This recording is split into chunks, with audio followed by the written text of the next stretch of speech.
ન લાગે તો માળા કરવાનો શું અર્થ, મન ન લાગે તો પાઠ કરવાનો શું અર્થ, મન ન લાગે તો સેવા કરવાનો શું અર્થ? અરે મન નથી લાગતું એટલે જ તો માળા કરવાની છે. આપણી સમજ જ ખોટી છે. મન નથી લાગતું એટલે તો પાઠ કરવાના છે કે પાઠ કરવાને કારણે મન લાગે, માળા કરવાને કારણે મન લાગે. આપણે વિચારીએ છીએ ઊંધું. આપણે એમ વિચારીએ મન ન લાગે તો માળા મૂકી દો. અરે મન નથી લાગતું એટલે તો માળા કરવાની છે. મન લાગી જ જાય તો the end. જેનું મન ભગવાનમાં જ લાગી ગયું તો પૂરું થઈ ગયું. પછી એને ક્યાં કઈ કરવાનું રહે છે? મન નથી લાગતું એટલે જ માળા ફેરવવાની, મન નથી લાગતું એટલે જ પાઠ કરવાના છે, મન નથી લાગતું એટલે જ યાત્રાએ જવાનું છે, મન નથી લાગતું એટલે જ આ બધું છે. આપણે વિચારીએ ઊંધું કે મન ન લાગે એટલે મૂકી દો. ઘણા લોકોને કે સેવા કરો, અમને આવડતી નથી ને એટલે કરતા નથી. લોકોના લોજિક કેવા ઊંધા હોય છે. કરશો તો આવડશે, આપણે આવડતું નથી એટલે કરતા નથી. એમને કે આ પાઠ કરો, અમને આવડતો નથી એટલે કરતા નથી. અરે નથી આવડતું તો 2 વાર કરો એટલે જલ્દી આવડી જાય. મૂકી દેવાથી તો ક્યારે આવડવાનું નથી.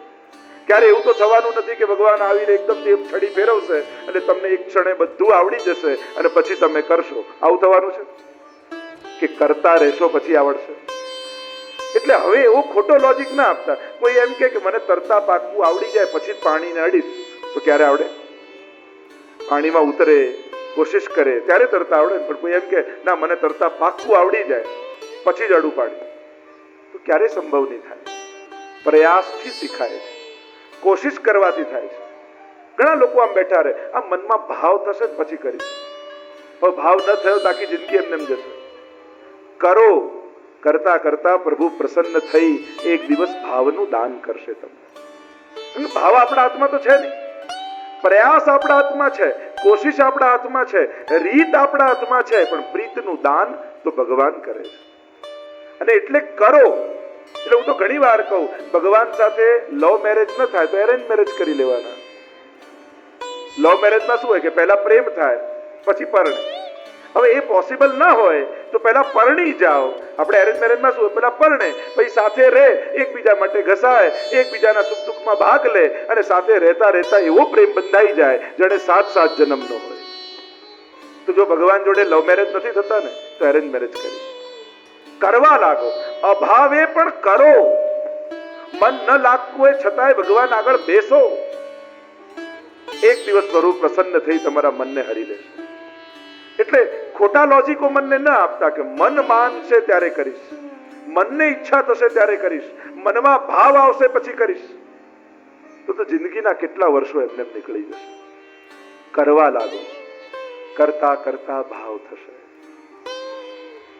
ક્યારેક તો લાલનને ગોદમાં લો, શ્રૃંગાર ધરાવો, એને ભોગ ધરાવો, એને સ્નાન કરાવો. ક્યારેક તો એની પાસે બેસું.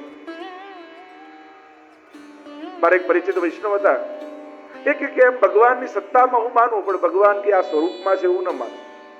મેં બધું વાંધો નહીં, એક લાલન મેં એને પધરાવી ધ્યાન કહ્યું રોજ તારે 10 મિનિટ એમને જોવાનું, બસ આ તારી સેવા, તારે એમના મુખ સામે જોવાનું. 15 દિવસ થયા એટલે મારી પાસે આવીને કહે કે હું એમની સામે જોઉં છું તો મારી સામે જોઈને હસે છે ઠાકોરજી. મેં તું હસે છે એટલા માટે કે તું ખાલી જુએ છે, કંઈ કરતો નથી.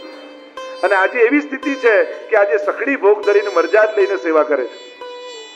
જે એમ કહેતો હતો કે હું ભગવાનમાં નથી માનતો આ રીતે. પાસે બેસો તો ખરા. એ બોલે છે, હસે છે, માંગે છે, પણ ક્યારેક યશોદા બનીને એને ગોદમાં લઈને જુઓ. આપણે બધો ચમત્કાર સામે થવાની ઈચ્છા રાખીએ. ભગવાન પ્રગટ થાય, એ બોલે, એ માંગે. સામે ચમત્કાર નથી કરવાનો, ચમત્કાર તો અહીંયા થવો જોઈએ. તમારી ભીતર સૂતેલી ગોપીને જગાવો તો ખરા. તમે ક્યારેક યશોદા બનીને ગોદમાં એને લો તો ખરા. ચમત્કાર અહીંયા કરો. તમે યશોદા બનીને બતાવો, તમે ગોપી બનીને બતાવો, પછી તો એ તો પ્રગટ જ છે. આપણો ભાવ સૂતો છે એટલે એ પ્રગટ નથી લાગતો. આપણો ભાવ જ્યારે જાગશે તો એ તો પ્રગટ રૂપે જ બિરાજે છે. એ બોલે છે, હસે છે, માંગે છે. જેને ત્યાં સેવા બિરાજે છે એને પૂછી જુઓ કેવો આનંદ છે. પણ જ્યારે તમે એને ગોદમાં લો તો સમજાય. જેમ કોઈ બાનો પૌત્રો હોય, હજી માંડ 1-2 મહિનાનો થયો ને ખોળામાં રમાડતા હોય અને પાડોશણ આવીને બેસે એટલે બા શું કે આ એવો વાતોડિયો છે, આખો દિવસ આને બોલનારું જોઈએ, કોઈ આખો દિવસ વાતો કરવા જોઈએ. એટલે પાડોશણને થાય કે હજી મહિનાનો છે વાતો કરે છે, આવું કોઈ પોસિબલ હોતું હશે? પણ બા બનીને ખોળામાં લો ને તો સમજાય પાડોશન બનીને લો તો ન સમજાય. એમ આ લાલનને યશોદા બનીને ખોળામાં લો તો સમજાશે. એ બોલે છે, હસે છે, માંગે છે, પણ પાડોશન બનીને લો તો ન સમજાય. તમે કયા ભાવથી એને ગોદમાં લો છો, ચમત્કાર અહીંયા કરો. આપણે તો સામે જ રાહ જોતા, આ ક્યારે બોલે, ક્યારે આમ મ્યુઝિક વાગે, ધુમાડો નીકળે, લાઈટ નીકળે, અને પછી એમ લાગે કે ભગવાન આયા. અરે અહીંયા ચમત્કાર કરો. તમારું હૃદય ભીંજવો અને પછી એને ખોળામાં લો. કેવો આનંદ છે એ તમને ત્યારે સમજાશે. કોશિશ તો કરી જુઓ. ઘણા લોકો તો એવા અળગાય, આપણને આ બધું ના ફાવે, તો ના ફાવે તો કર, તો ફાવી જશે. કરશો તો ફાવશે. પ્રયાસ કરો, કોશિશ કરો, ગોદમાં લો તો ભાવ થશે. દૂર દૂર રહેશો ને તો ક્યારે ભાવ નહીં આવે. એની સાથે રહો. તો મનના ભરોસે જીવનને છોડો નહીં. મન તો દોડાવ્યા જ કરશે, દોડાવ્યા જ કરશે, નચાવ્યા કરશે. પકડી રાખો. આ મન તો એવું છે કે ક્યારે કોઈના હાથમાં આવ્યું નથી કે આપણા હાથમાં આવી જાય. બેસો પ્રભુ, પ્રભુનું નામ મનોહર છે, એ મનને હરનારો છે. એની પાસે બેસો ને એ મનને હરી લેશે. ઘણા લોકો કહે આમ સેવામાં બેઠા હોય ત્યારે જ મન ભટકે, એવા ખોટા વિચાર આવે. એક વાત યાદ રાખો, ભગવાન આગળ બેસો ને ત્યારે ખોટા વિચાર ક્યારે આવી જ ન શકે. આવતા નથી. તમારી સમજ ખોટી છે. ખોટા વિચારો તો મનમાં હતા જ, પણ ભગવાન આગળ બેઠા ને એટલે મનમાં રહી ન શકે, એટલે તમને છોડીને જઈ રહ્યા છે. અને ગયા દૂર એટલે દેખાયા. જેમ આંખનું કાજળ આંખને દેખાય નહીં, કારણ કે પાસે હોય એટલે. જ્યારે આંગળીમાં લઈને આમ દૂર કરો તો કાજળ દેખાય. એમ મનમાં આ બધા ખોટા વિચારો હતા, પણ ભગવાન આગળ બેઠા ને એટલે મનમાં રહી ન શક્યા. તમને છોડીને દૂર ગયા એટલે તમને દેખાયા. તમને એમ લાગ્યું કે આયા નથી, ગયા. એટલે હંમેશા એમ વિચારું, આ વિચારે ગયો, આ વિચારે ગયો, આ વિચારે ગયો. આમ 5 વાર કરશો તો મન ઠાકોરજીમાં લાગી જશે.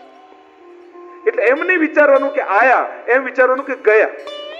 આ ગયો, હાસ, આ વિચાર પણ ગયો, હાસ, આ વિચાર પણ ગયો. આમ 5 વાર કરશો એટલે મન ઠાકોરજીમાં આવી જશે.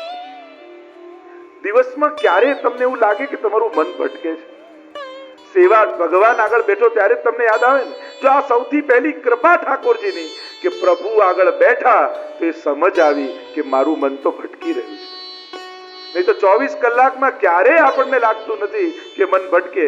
પ્રભુ આગળ બેઠા તો કૃપા થઈ, સમજ આવી મારું મન તો ભટકી રહ્યું. સેવામાં બેઠા હોય ત્યારે એમ વિચારવું ઠાકોરજી મને તાગીને જોઈ રહ્યા છે. મન ક્યાંય નહીં જાય, એ મને જોજો. અહીંયા કોઈ બેઠા હોય, તમને કોઈ તારી જોતું હોય, ભલે બધે બીજે જોવાની કોશિશ કરો, પણ મન ત્યાં જ જાય કે આ જુએ છે. એમ સેવામાં બેઠા હોય ત્યારે ઠાકોરજી માટે એવો જ ભાવ રાખો, મને તાકીને જોઈ રહ્યા છે. તમારું મન ક્યાંય જશે નહીં, ફરીને એનામાં આવી જશે. તો મનના ભરોસે જ્યારે પણ દેહને છોડો છો ત્યારે ભટકાવે છે, કંઈક ઉત્પાત કરે છે. ગોપોના ભરોસે ગોકુલને મૂકીને ગયા, ત્યાં કંસને મળ્યા, વસુદેવજીને મળ્યા. વસુદેવજીએ નંદ બાબાને કહ્યું મને મનમાં ભય છે, કંઈક ગોકુલમાં ઉત્પાત થશે, તમે પાછા જાઓ. અને અહીંયા કંસે મોકલેલી પૂતનાએ પ્રવેશ કર્યો છે. અને સુખદેવજી વર્ણન કરતા કહે